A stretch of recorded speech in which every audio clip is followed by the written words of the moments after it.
Is the Buck 119 still a good knife? I know they were good back in the day, but I don't know if they're shit now. I do not trust YouTube shills. Also, is the 120 actually worth it compared to the 119? I can actually answer this one. It is. What are you going to use it for? Killing the neighborhood cats? No, that's what the 1022 is for, Anon. I don't own a 119, but I have several bucks and the quality isn't like it used to be. You can probably do much better in this market if you're willing to spend a little extra on a fixed blade. I just like how full-tang buck knives look.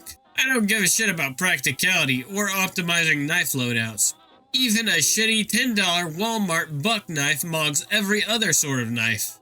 The very tip is a bit brittle and can snap, but it's otherwise a good knife. On a side note, I've seen about 3 separate incels sporting the 119 on their hip in just the last 2 weeks alone. It seems like it's a pretty popular option for the socially marginalized males in society. There you go, it's decided. Well, it was the knife of choice in Scream. I've never seen someone just walking around town with a fixed blade on their belt. Grip is slippery and poorly shaped for any actual use. Crossguard is necessary because of the terrible handle, but impedes all use besides stabbing a motherfucker. I don't know. I don't think it was ever good. People just like the way it looks. They have better steel options now, which is cool.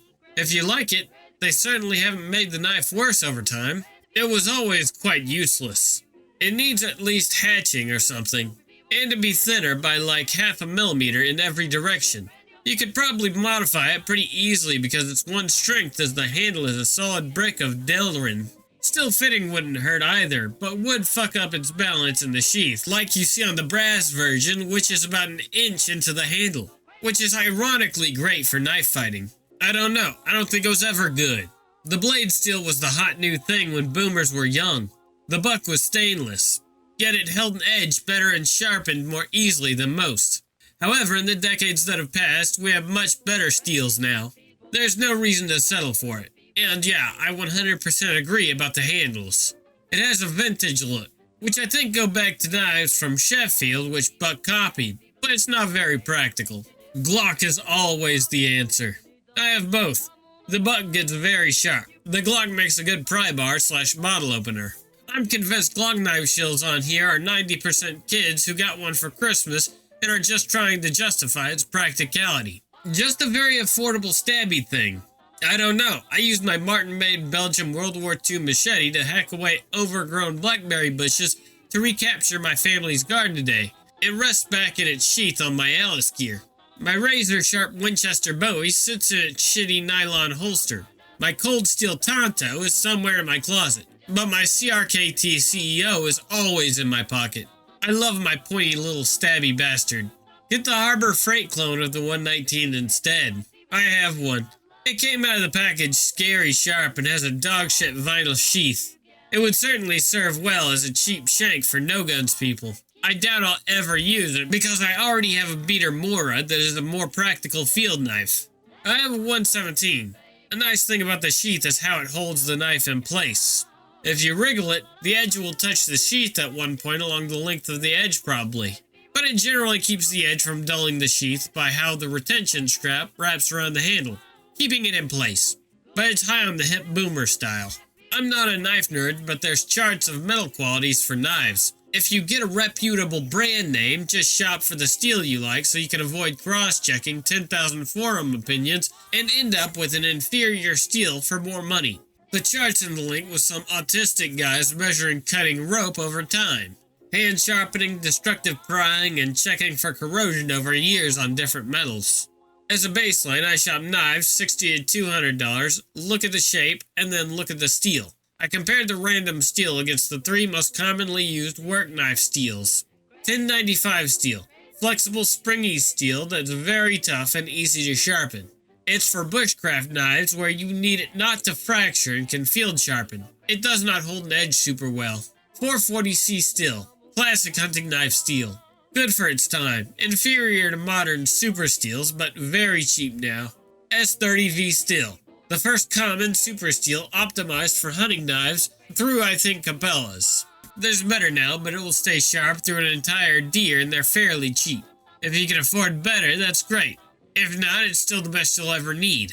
I've gotten several guys into hunting and updated my own equipment following this, and through experience I can verify the different metals handle exactly how the chart says. With a hunting knife, I've found carrying 2 and no sharpener to be optimal. But I'm also carving up multiple game animals over several days. On 4.5-inch medium spine drop point and 1 3-inch skinning style, the bigger, tougher steel makes the entry cuts into the fur and pries around the bone, while the harder, smaller steel knife is for meat and cutting hide back around the head for shouldering the animal. Sharpen during downtime. The 1095 is not tough. It's among the least tough steels used to make knives. It is cheap and easy to sharpen though. It's just a knife. It really doesn't matter that much. It's an old design. The only real downsides is it's heavy and not as tough as something simpler/lighter. Pussy.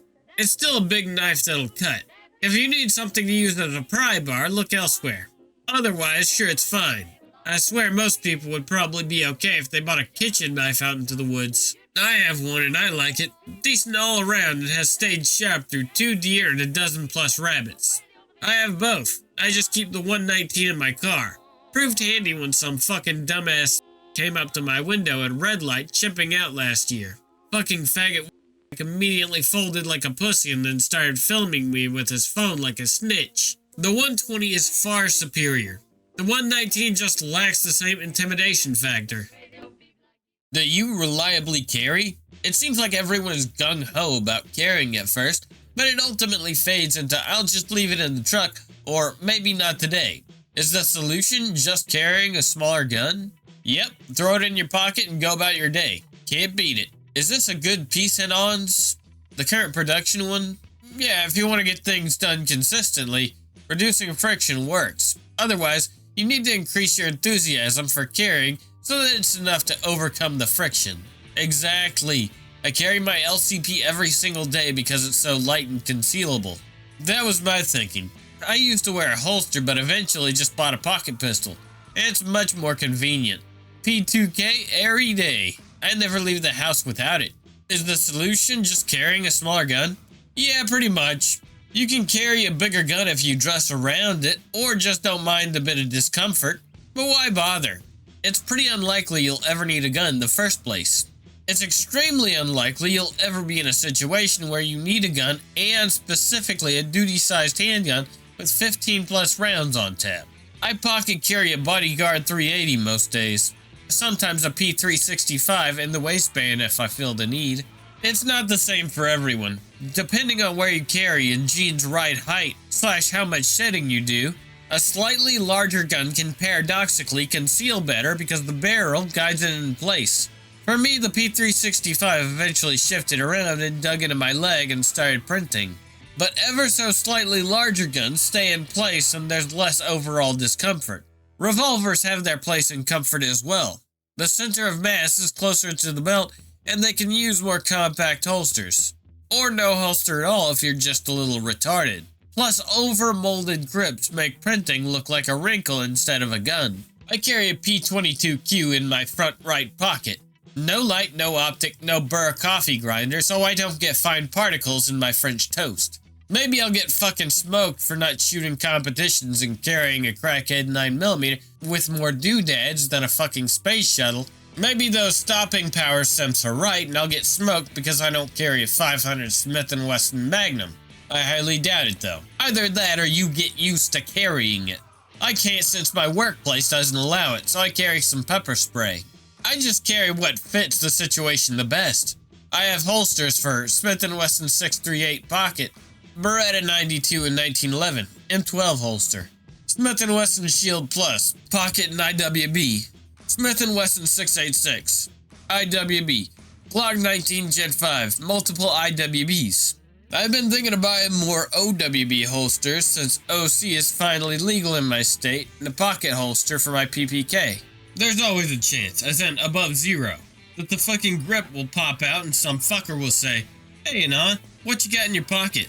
I lost a job that way, but man, it was a job I wanted to leave so badly, and I even got plenty of COVID bucks for the unemployment. I have no idea what you're talking about, lol. I lost a job before because I carried to work when I wasn't supposed to.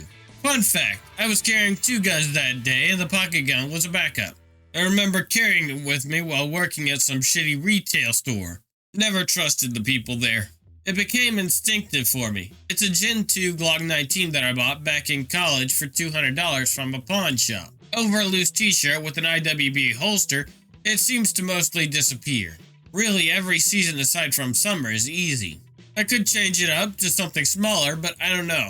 It just feels natural now. Do you reliably carry? Every single time I can legally. California is the big gay, even more now though, so less than before. I swear, Gavin, you cunt. Can't go out to dinner anymore carrying, so now I end up not, and getting a beer instead. Whatever.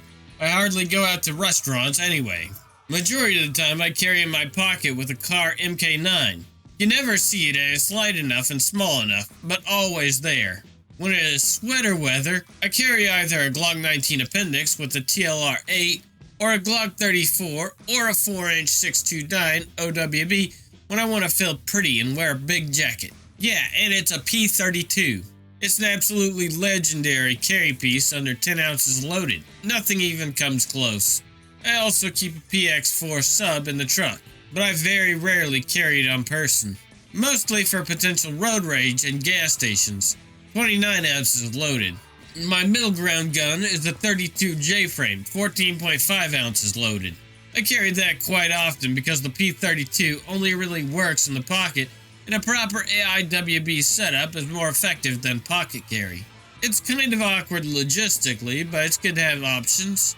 This is what I'm getting next. 9mm 15 rounds, weighs 1 pound loaded. The P15 looks sexy and green too. I feel naked without my LCP in my pocket. I can't go out without it.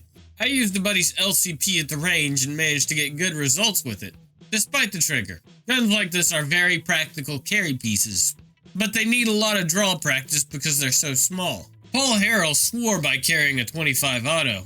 I added an M Carbo flat trigger grip extension and a handall grip to my LCP. Have you ever shot a P32? It's noticeably smaller than an LCP and shoots very well despite its diminutive size. Fully loaded, it's still lighter than an empty LCP. No cool triggers for it though, unfortunately. And if you don't desire anything lighter, the LCP is a great choice. I was personally shocked by how truly tiny the P32 is, and I think it's in a class of its own as a result of being designed around the 32 ACP. Now I do.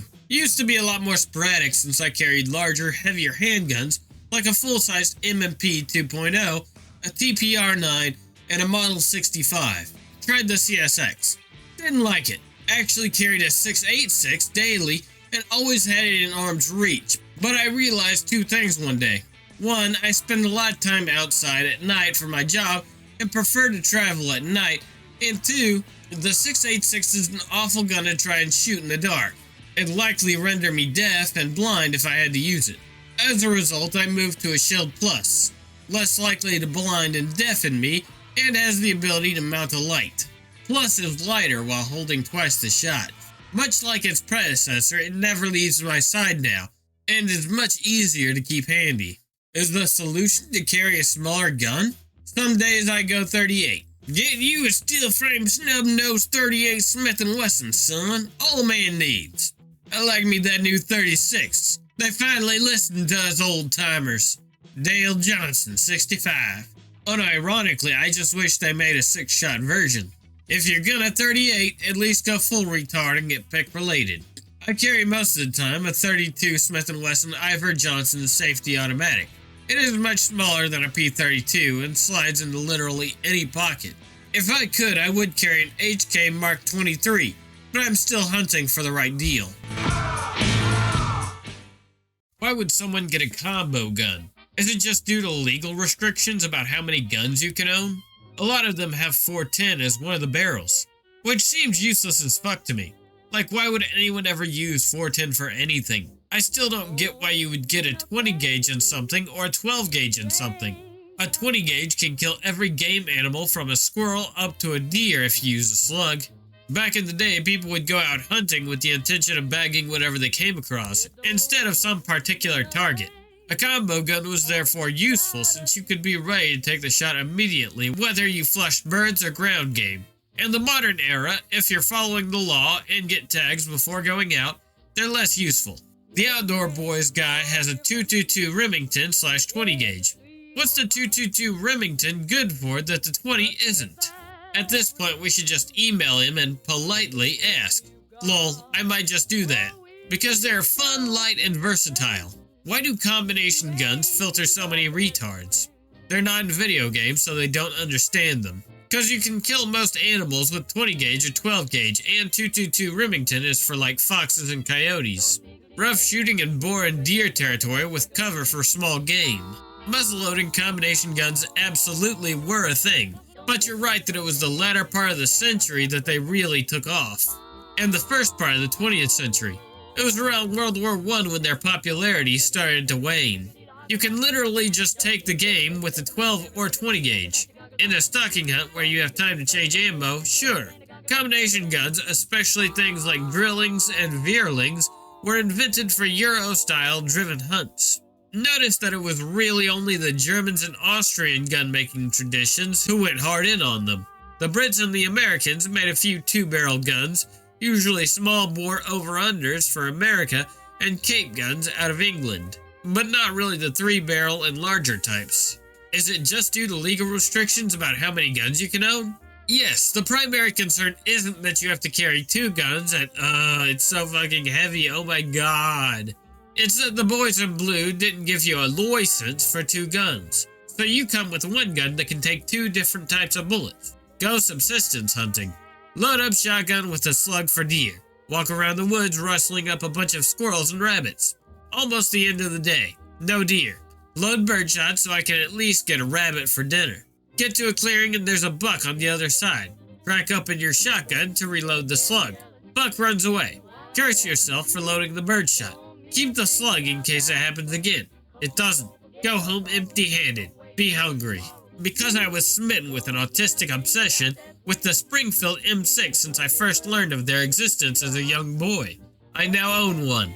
The ergonomics are horrendous and I hate the price of 410 ammo, but I will never part with it until I find a stainless steel one for a reasonable price.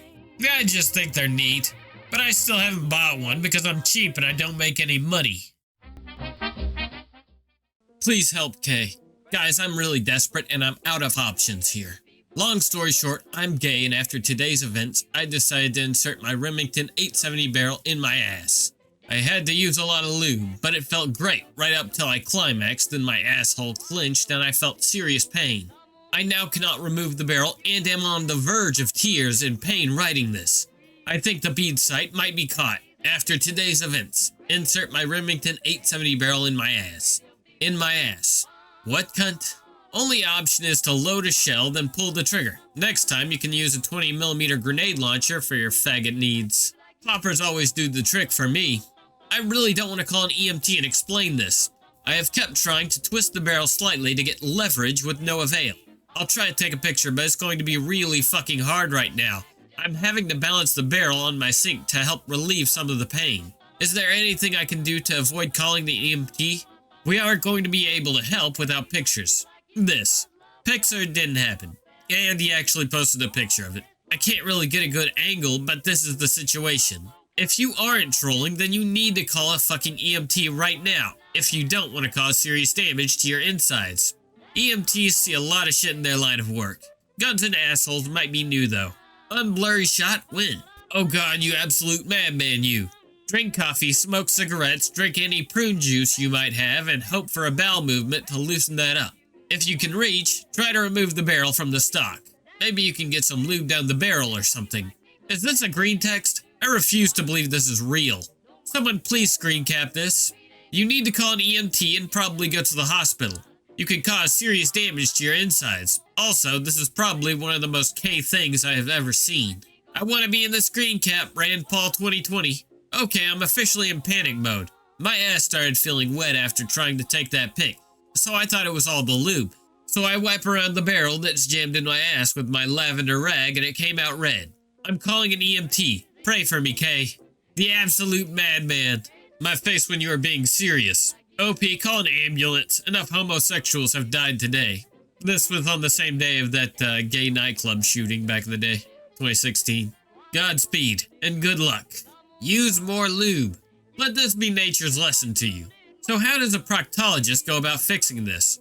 My best idea is to push lube up through the barrel so it comes out the other end and starts to lubricate. I think the moral of the story here is that you should always remove the sights before using your weapons to pleasure yourself.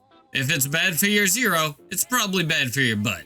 My face when this whole fucking thread. God damn it, OP, despite how serious the situation is, I am laughing my ass off. Call an EMT or drive to the hospital quick, man. Looks like you scratched some anal tissue. I don't think driving is a viable option at this point and on. Somebody screen cap this. Why did you take Sharpie and Pooper to a whole new level? EMT is on the way. I wish the ground would swallow me. I had to explain to the operator 3 times that this isn't a joke and that I'm bleeding heavily. I swear I heard that bitch snicker. I'm scared, Kay. I'm just glad I removed the barrel from the gun before this. Would rim oil work? I heard it doesn't prevent rust, but my asshole isn't made of iron apparently. OP tries to comfort himself from today's events. Lubes a shotgun barrel and shoves it up his asshole. Realizes that there wasn't enough lube and has a shotgun barrel stuck in his asshole. Pulls it out and bleeds a little too much while reporting to an EMT. K, a magical place. He didn't remove it yet. Only thing better would be a timestamp, but he has priorities.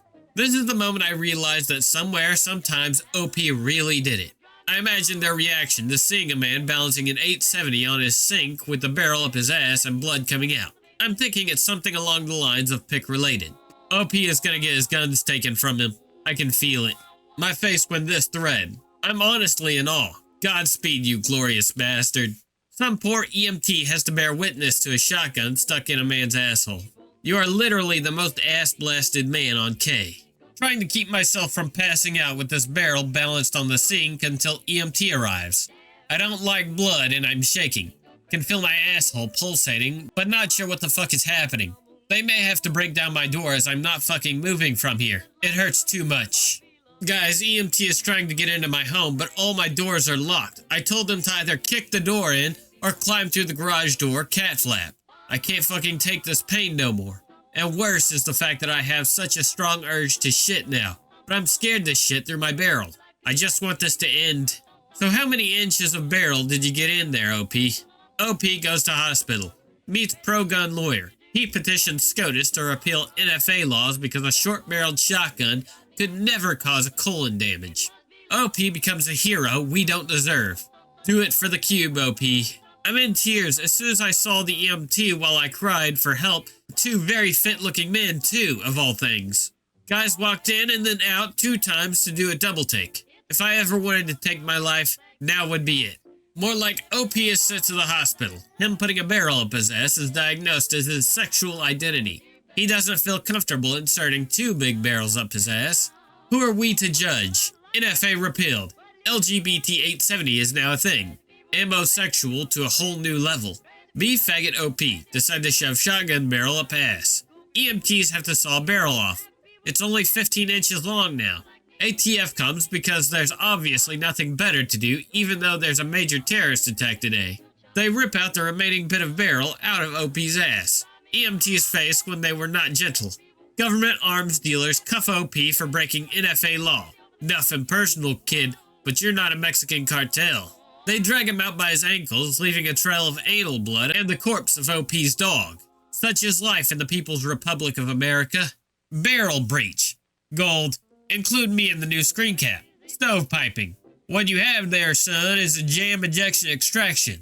Remington 870 ejection problems. Remington 870 failure to extract. Remington 870 loading problems. Happens all the time. Do you pump? Something stuck in his chamber. OP here. I finally got my phone back after the EMT took it from me. Kinda upset about some of the things on this thread, but I guess it's expected considering the circumstances. Docs removed the barrel after x-rays showed it was caught on a hemorrhoid that I didn't know I had. If today wasn't bad enough, they called my sister down, as they weren't sure exactly what happened. EMT maybe did it. They are keeping me overnight to make sure I didn't jiggle anything else and cause damage. Doctor seemed understanding and told me not to be so bold and stick to nature. But I sure did get looks being carted through the ER with an obvious barrel protruding from my anus. Anyways, I'm on painkillers and feeling okay, so thanks for being with me through this, guys. I'll continue to lurk K like I normally do whilst I tell myself to just stick to my butt plugs. Still can't look my sister in the eye. Pick is what I asked sister to take of me. Face cropped out as the thread doesn't need a face of my bloodied ass. Baby, now I call you baby. Is the military cool or gay? I have some sort of urge to join.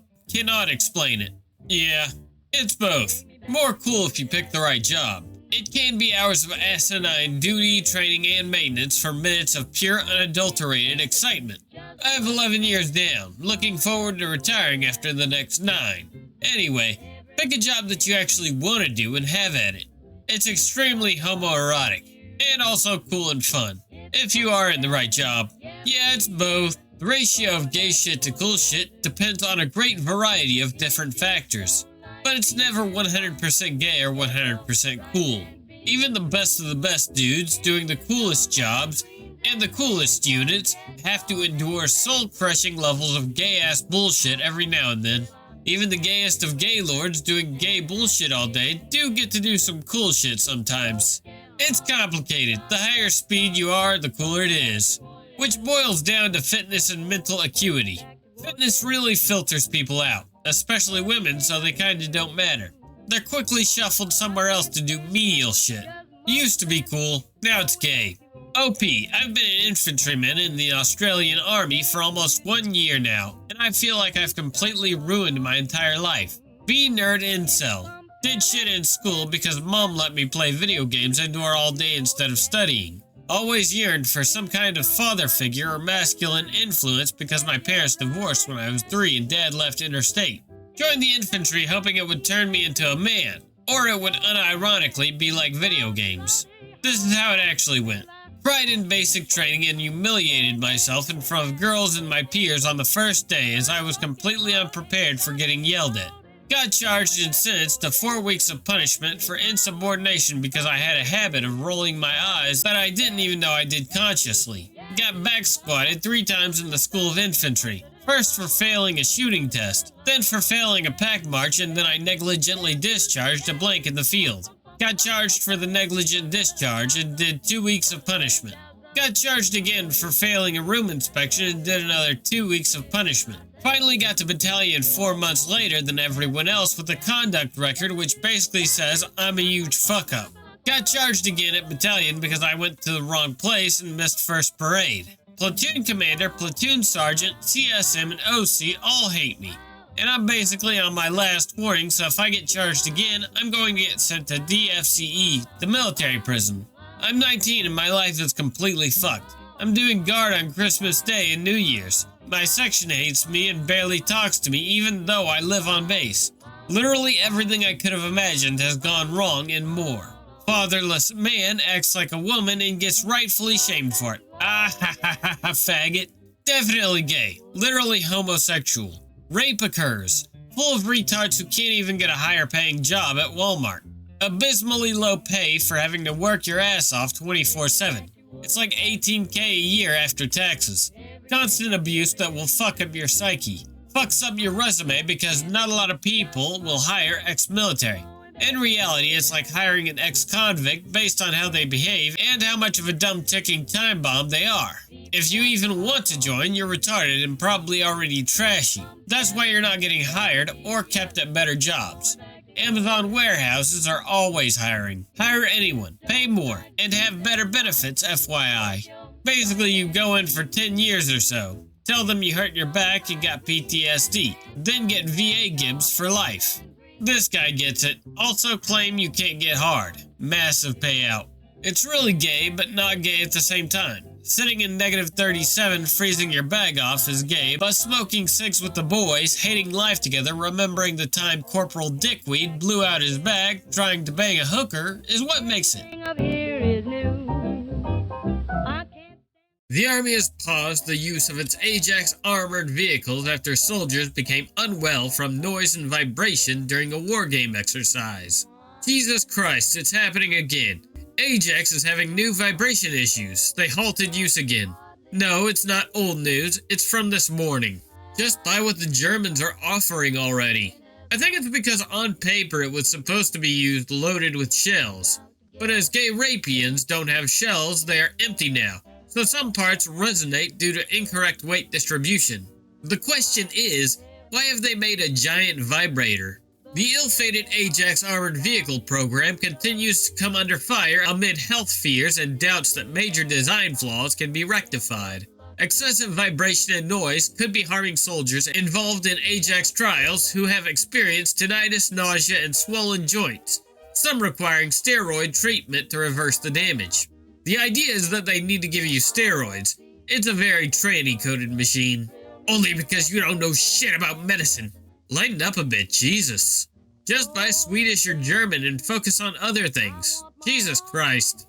A reminder that this program cost £5.5 billion so far to deliver a single non-functioning vehicle. Meanwhile, France had its Scorpion program that modernized the Leclerc fleet, developed EBRC Jaguar, same gun as the Ajax by the way, worked fine in French service, the Griffin and the Serval APCs, all for €6 billion.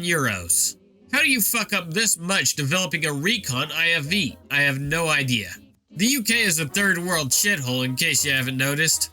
UK is legit Africateer corruption in the government. UK very often struggles with its vehicle deployment. They should probably just fire all the retards that are in MOD and Tabula Rasa with a brand new, hopefully non-retarded staff. At this point, it's institutional incompetency. UK could use a Stalin-esque purge of its military. It has far too many generals and admirals that really should be made to retire. It's time to let go, Brits. We'll buy Tempest in return. That'll more than make up for it. So much vibration that the occupants become sick. Average British motor vehicle, then. Must have been a Friday afternoon when Baza and Big Reg assembled it. They should have bought Booker. So should we, for that matter. How and why is it fucked? Brought to you by the same department that gave you the L85. They turned down the CV90 for this. Why does it have this program when the ASCOD 2 and the other vehicles based on it don't? British military procurement. If it doesn't have a major design flaw, it ain't getting accepted into service. I wonder how this thing compares to like a Bradley. Like, is it much worse or have standards changed? Bradley isn't actively trying to liquefy its passengers when it's moving. Is this project cursed? This is a cursed vehicle. The British MOD as a whole is cursed. They need to have a come-to-Jesus moment where they all sit down together and realize that the Empire is over. It has been for some time. Recon vehicle. Kills everyone because of how loud it is. Heavy armor. Among 1,200 additional requirements added by MOD that cumulatively cause noise and shaking so violent it injures personnel. Crew. 3 personnel, limited to 1.5 hours maximum in this vehicle, due to health concerns. Must wear noise-protecting equipment at all times. 40mm automatic cannon. A heavier MOD requirement to upgrade firepower. Vibration means it can't be fired while the vehicle is moving. Mobility. A design flaw means the vehicle is unable to reverse over obstacles more than 20 centimeters high. Weight. 42 tons, based on the ASCOD light tank, which weighs 28 tons. Top speed.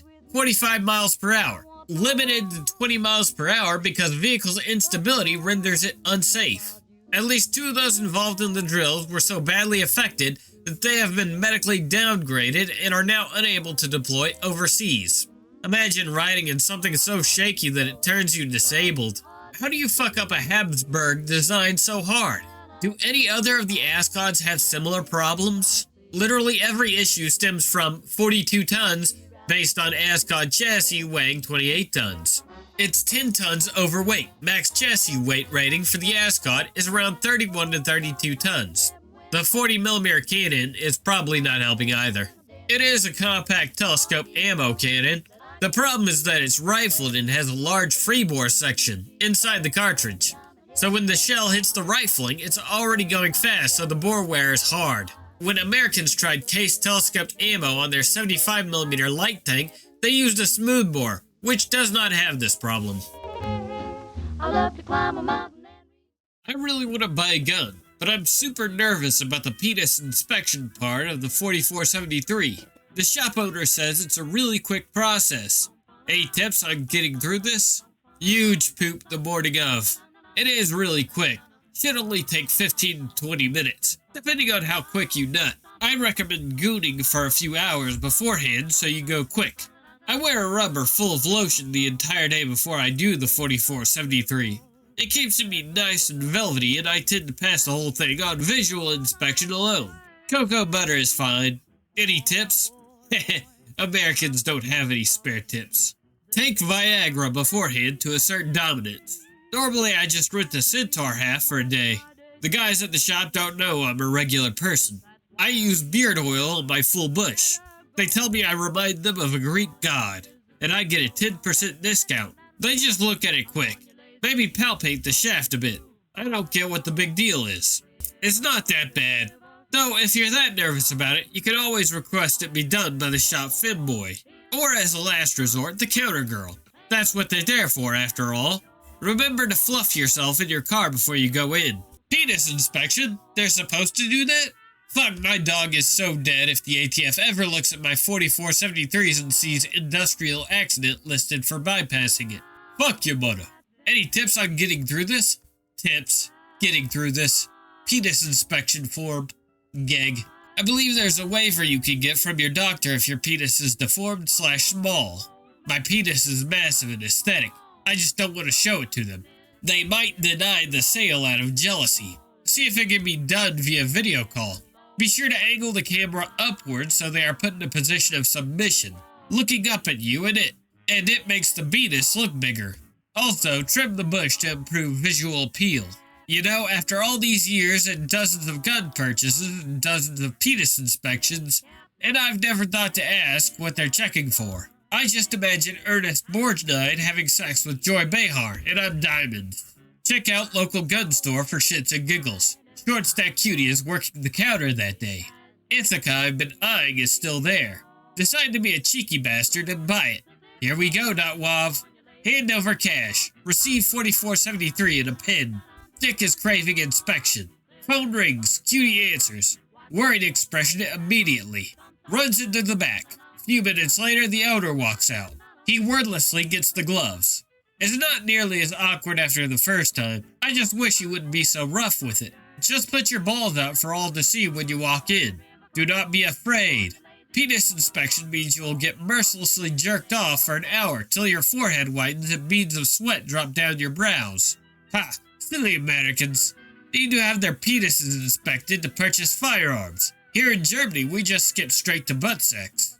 If your butt does not confirm your ISO 3533 and IEC 6335, you simply aren't granted your weapon and have to pay a €9 administrative fee. How and why other countries don't adopt such a simple and straightforward system baffles me. Germans have it so easy. And your fee is reasonable. Some Americans have to pay thousands to not get their gun.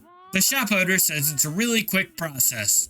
It is, and it's not really used for anything either. They just put a mark on your registration record. The only people that ever check it are occasionally the police if they make a house call for any reason. They might verify if they're in the mood.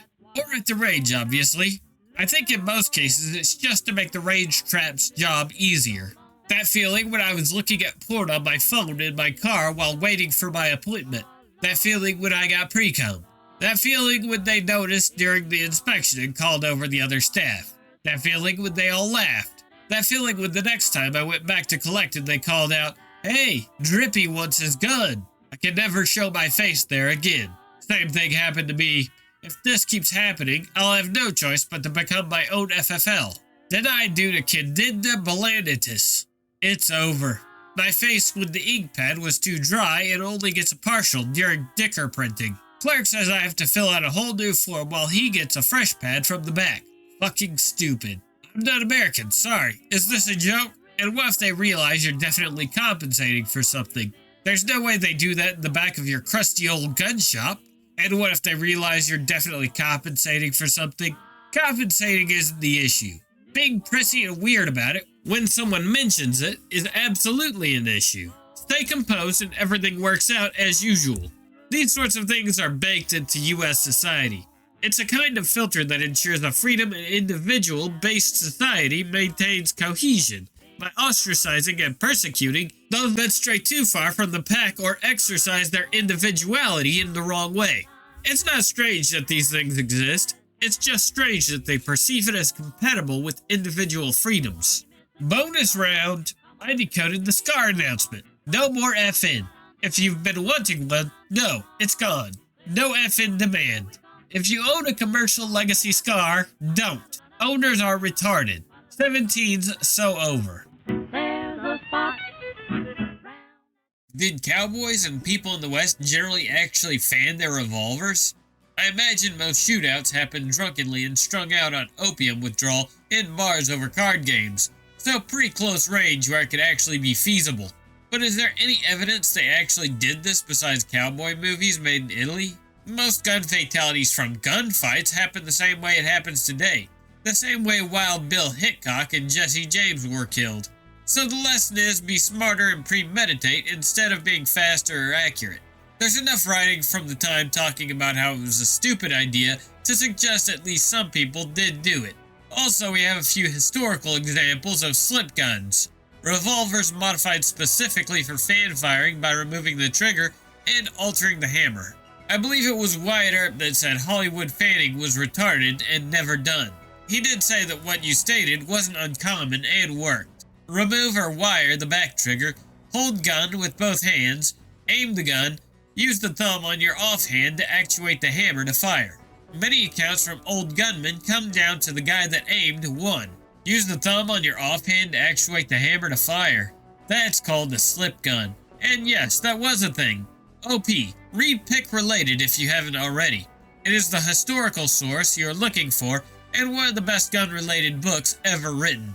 Six Guns by Keith. From what I remember reading, it was a point-blank thing, though they held the revolver at hip level at the front, not at the side. That said, most gunfights played out more like Wild Bill Hickok versus Davis Tutt, where they shit-talked each other from across the street before they each took one shot at each other. Wild Bill used his left arm to brace his revolver and take aim. Tutt got hit and had died in a silly way by falling over, getting up, running like 10 feet, then dying. The West. Thank you for using the correct definition of that term and not the gay revisionist one non-Americans use. To answer your question, gun violence wasn't actually all that common in the West, and a lot of the mythology of the Old West gunslinger comes from Wild Bill's traveling show. Wild Bill, oops, I meant Buffalo Bill. Occasional reminder that Wild West towns had significantly lower murder rates than present-day American cities. FTFY, I'm honestly extremely suspicious of these claims. Even if the town-based ones were accurate, I have little doubt that the vast majority of homicides in that time period happened in rural areas and was likely never reported or recorded. I think the concept of the Wild West being more peaceful than today is almost as revisionist as the idea that it was like in the movies, at least as far as areas outside of town went. If there was cattle, land, gold, silver, or pussy, there was killing in that town. The West was wild. The vast majority of people aren't interested in violence. Do you realize how many wars/conflicts happened just prior or during the Wild West period? Violence was the rule in that period. What do we think about this image, Kay? I tried 18 tabs of Ben a year ago. Wasn't impressed. I just got a weird physical feeling and was tired. Staying awake gave nothing but a minor aspect of disillusion. Yeah, shadows in the corner of your eye get your attention. It wasn't much outside of my mind, to be honest.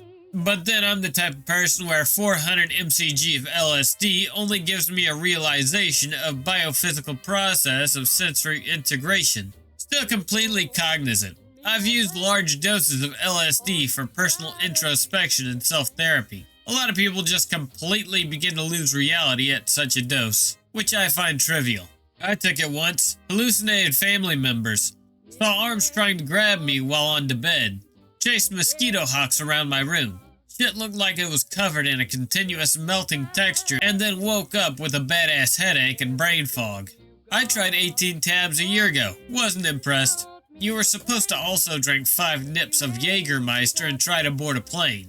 You're either a big guy with a phenomenal metabolism or your brain is already fried, and your post is a rare moment of lucidity. Or I have the brain capacity and mental capacity to hold cognizance at a significant level higher than average. What the massive dose of LSD showed me is 2 things. 1. Most people can't even see themselves in isolation. 2. The actual process of perception is quaint and weak. and highly dependent on the innate short/long-term memory abilities and relationship between those two functions. I am the 130 IQ poster, by the way. Go find some peyote. If it took you marinating your cortex in acid to figure those two things out, you're not as smart as you think you are. And that's a hard place to be. I used to take DXM and spend the entire trip watching body cam/gore footage and reading about various genocides. I had to stop when I started humanizing Pol Pot and seeing how much I was like him despite my ego making me think I could never be like that. Made me more empathetic and caring in the long term, but Desu, I kinda wish I hadn't done that. Put me in a really dark state of mind and made me want to transcend the physical out of contempt for the material world, and I got into weird fringe stuff like astral projection and remote viewing. I can't stand the average person on K anymore as a result either. I know how arrogant that sounds, but you all have that annoying engineer autist archetype or do sick shit to deer. Made me appreciate the outdoors and the connection I have with IRL people more. No, you are frail and cannot handle the needs of a human society. That's all your little adventure in your own head proved. I took 2 Tylenol before bed last night for migraine. Had already taken my prescription stuff at about 0400 yesterday, and couldn't take it again for about 5 hours. I don't normally medicate before bed. I had a dream it was the end of World War II, but Hitler and Braun didn't commit suicide. They were fleeing and we were all looking for them. Eventually I found them laying prone trying to hide in ankle-deep grass. "Es ist Hitler und den Frau!" I yelled loudly while pointing at them. They got up and ran another 10 yards into different ankle-deep grass. "Es ist Hitler und den Frau!" They got up and ran again before taking another dive. "Es ist Hitler und den Frau!" Even in my dream, I knew this was borderline nonsensical German, but it was the only way I could alert the authorities. This kept up for the next half hour. All this took place in the yard of my childhood home in Illinois. I got tired of yelling, "Es ist Hitler und den Frau," and went inside to complain to my parents that no one was coming to arrest Hitler.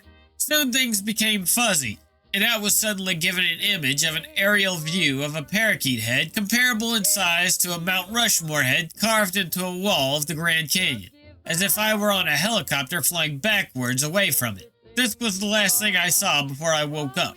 You know, some people do L and get so caught up with realizing that they are God that they never take the next step and realize that so is everyone else, so maybe they should slow their roll a little, because they're faggots. This shit is confirmed to cause early onset dementia/Alzheimer's. Google it. This shit almost killed me when I took it the correct way. I was sweating like I ran 5 miles. My heart was going to beat out of my chest, and I thought I was going to get a heart attack while sitting on a shitter. That was the last time I'll ever take that stuff. Since this is not a K-drug thread, I tried DXM by accident one day because I drank half of the cough syrup bottle. I really liked the taste of it. I tripped for 2 days. It was amazing. My fingers felt happy. The week after, the only thing I could think about was, I need more. Before that, I did not understand how addiction worked. But actually, it's pretty simple. Show a guy pure happiness, he'll want it. Roller delayed, blow forward, belt fed 12 gauge. Yo, blow back, pearly delayed, medieval trebuchet. Straight pull pump action 40mm. And it doesn't know about the China Lake. Whoa, I got it. Integrally suppressed 30-06 long recoil single shot pistol. Duck foot punt gun with flechette rounds.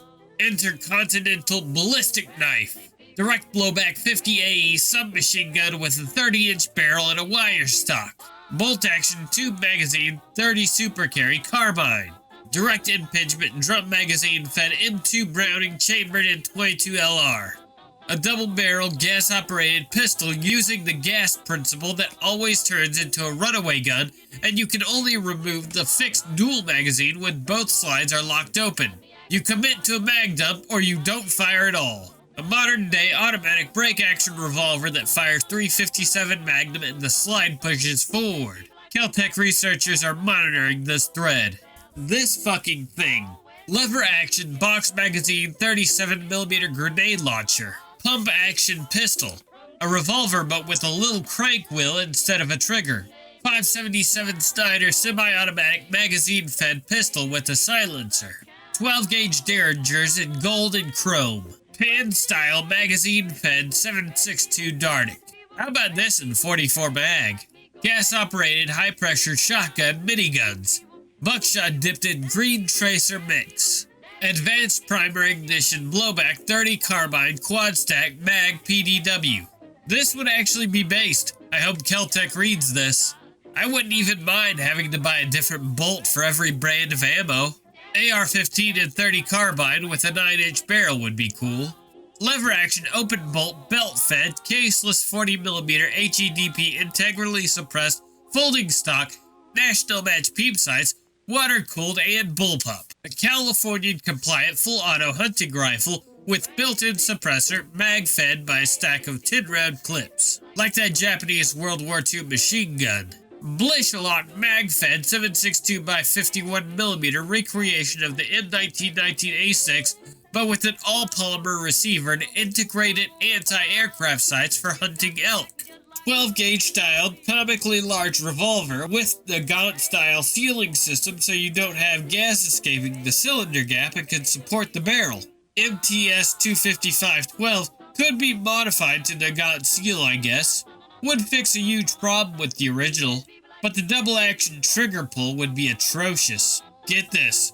Roller delayed, blow-forward, recoil-operated revolver shotgun, cartridge explodes, gases push the barrel forward, dragging a tilting cam with it that rotates the cylinder by pushing against the slot in the cylinder outer face.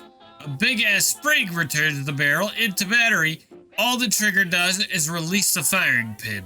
Oh, just for clarity, the firing pin is reset by a worm gear working off the rotation of the cylinder.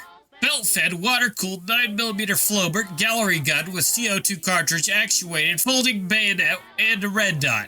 But the dot is actually blue, so when you shoot glowing red things, you win.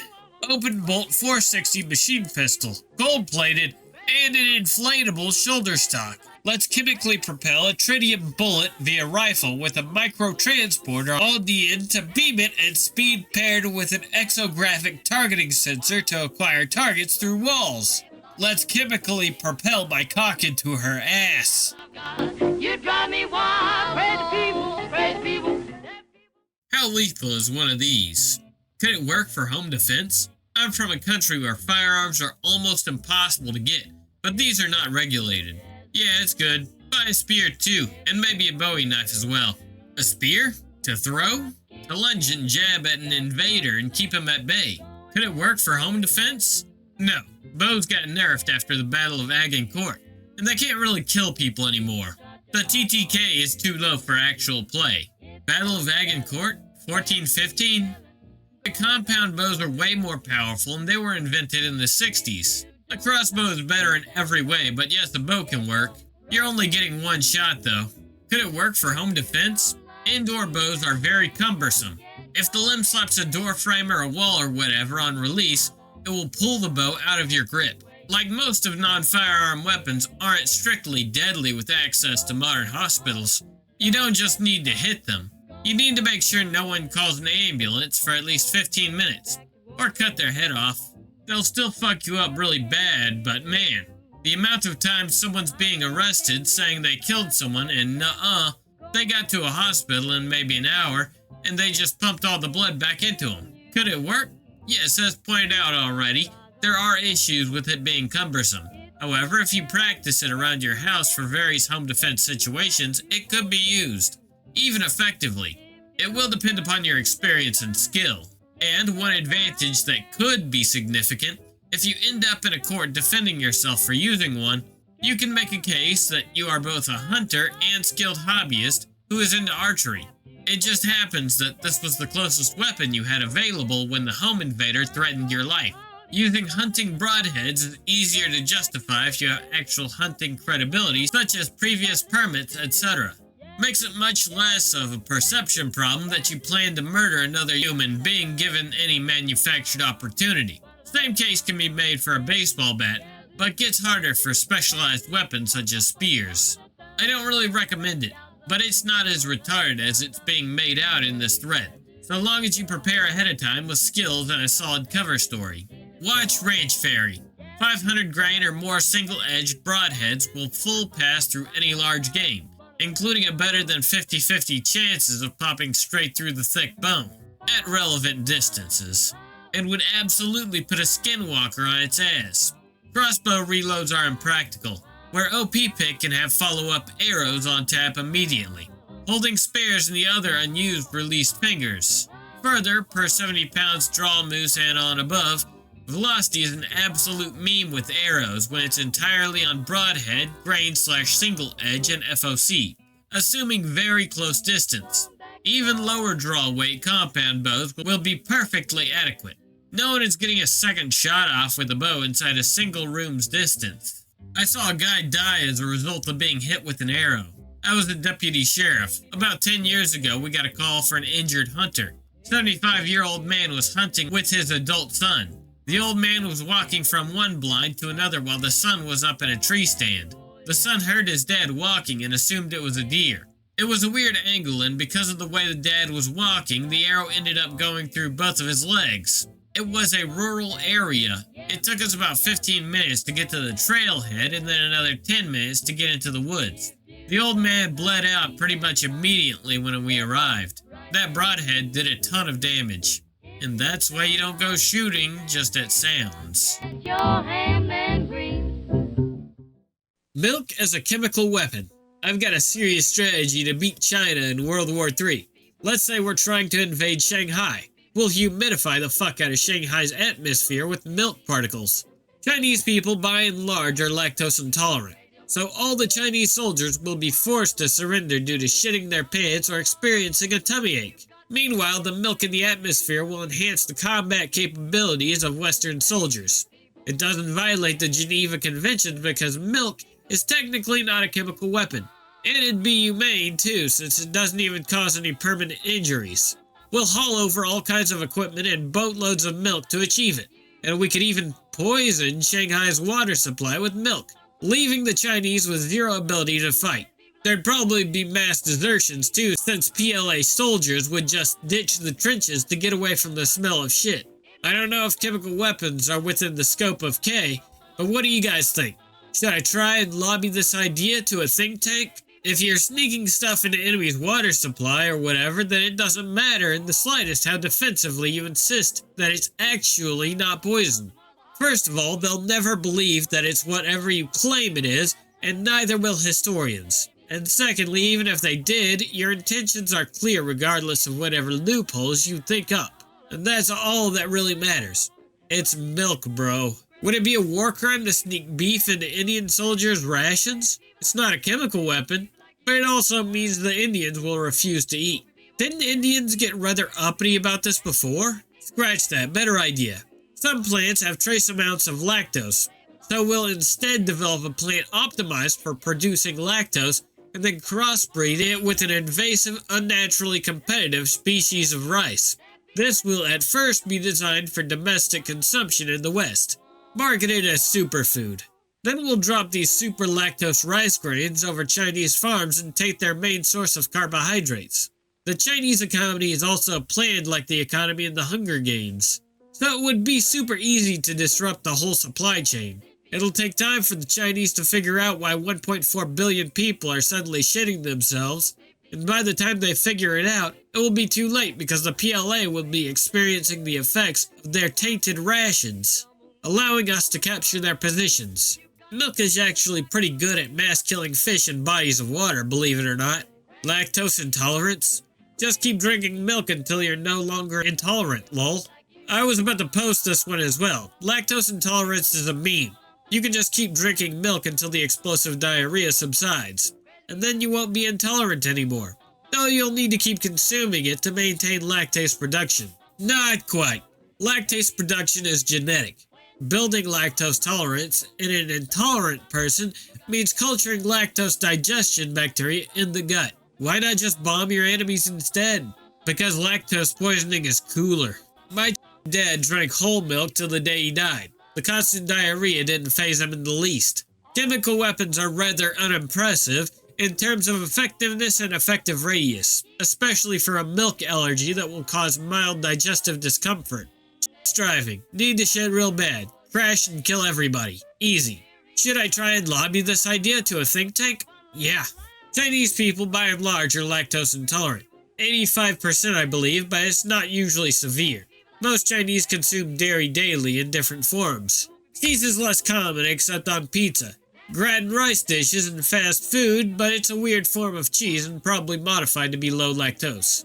Yogurt is extremely common in China, and little tubs of fruit yogurt are in children's lunch boxes and served in school cafeterias. Yogurt is more or less lactose-free anyway, though. Milk is common on either cereal or just drunk directly as flavored milk and considered healthy for children. There are lactose-free versions that are everywhere, but they're marketed towards the elderly. I think either Chinese are becoming more lactose tolerant because their childhood diets have more milk, or it just isn't a very bad form of lactose intolerance. Based and calcium pilled. Biological weapons as a WMD are not controllable. As a targeted individual one human weapon, they're more effective. Lactose intolerance doesn't mean you die if your skin comes into contact with lactose. It means you have a harder time digesting lactose. I'm by no means as lactose intolerant as it gets. I can put a splash of milk in my coffee and only fart a half an hour later. If I have a Starbucks and a barista forgets that I said lactose free, then half an hour later I have to slam my laptop shut, shove it in my backpack and run to the toilet and hope it's fucking vacant. If I eat some carbonara and it was made with cream, some hours later I will lie in agony on the bathroom floor while my intestines blow up like a balloon and I wait until the gas reaches my rectum and I can shit myself in the bath. It's impossible to sit on a toilet. It folds the intestines and doubles the agony. Well past the point of tolerance. Only lying straight can I endure the pain. A decent-sized bathtub is best. A trench line and keeping watch would not be the optimal situation to experience this in. I would not be combat effective. You should try A2 milk. Now I call you baby. You're on the toilet. You hear the sound of your door being kicked in. Tactically, what do you do in this situation? Animals are most vulnerable when they're using the bathroom, and that stays true for humans. I doubt you're carrying a gun with you to the bathroom either. Most animals don't use bathrooms. They just shit on the ground. Dogs will go into guard mode more automatically outside bathroom doors when you go for a dump and expect you to be lookout and security for them when they take a shit. A pair of dogs will take turns so one is on lookout while the other shits. Not keeping a gun in your toilet tank or shower. Not gonna make it. At home, I'm always 3 to 10 feet away from a gun. Plus, I always shit with all my clothes off. I won 4th place in competitive shitting, so I can just run if I need to. Not running a cistern cig, not gonna make it. Sitting on the toilet, cig accidentally discharges into your ass. You're playing a dangerous game. I always shit with all my clothes off. I won 4th place in competitive shitting, so I can just run if I need to. Okay, but how does being nude help you tactically? How does being nude help you tactically? He doesn't know. No pants sagging around ankles or an undone belt. The sound of your door being kicked in. Fantastic. That means I'm at home. 2020 plus 5. Not having a shitter shooter. I removed my pants completely from my ankles, which is easy since I'm not a fucking troglodyte who wears shoes in the house, and greet the intruder with both my weapons pointed towards the enemy. That could never happen because A, I don't live in a crime-infested shithole where breaking in is a daily event, and B, my door is made out of metal and not made out of cardboard. He doesn't have a shower gun. How are you going to defend yourself if someone tries to Hitchcock you?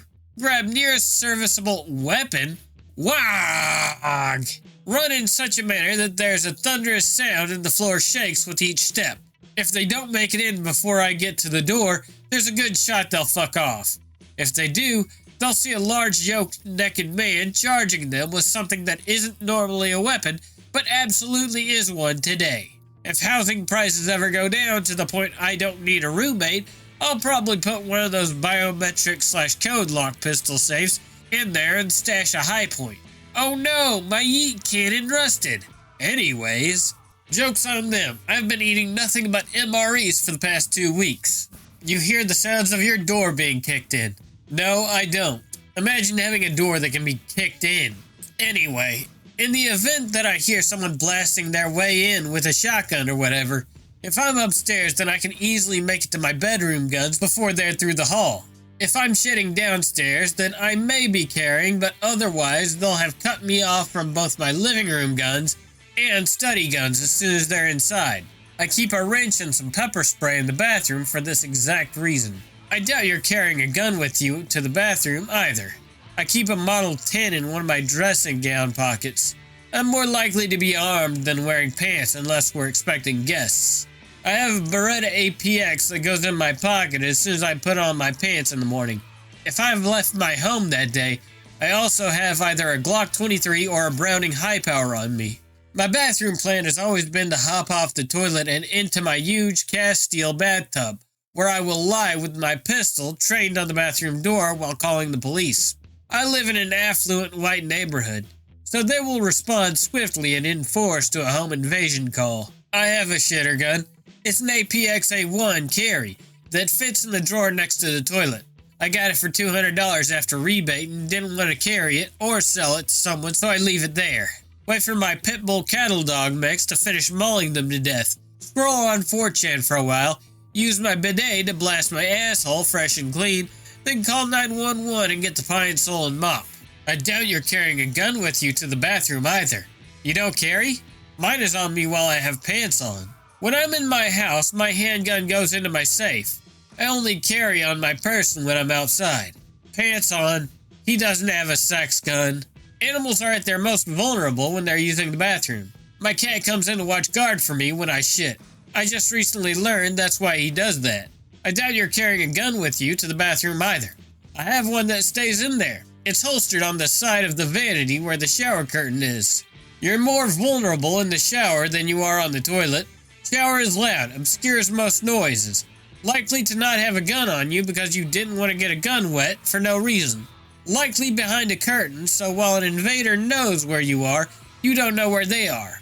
Even if you somehow beat all these negatives, your feet are wet as fuck, risking a fall if you were to engage anyone.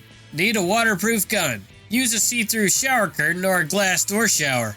Apply anti-slip coating to your bathroom and kitchen tiles, and have carpet everywhere else. Put a moisture-resistant TV/monitor on the bathroom wall with Wi-Fi cameras all around the house so you can see everywhere in the house from the shitter or shower. And the gun case doesn't need to be waterproof. Just use a large plastic bag as a gun condom to keep it dry. Enter half bath. Place 38 Derringer on table. Roddy and Pitbull guard from hallway. I poo peacefully.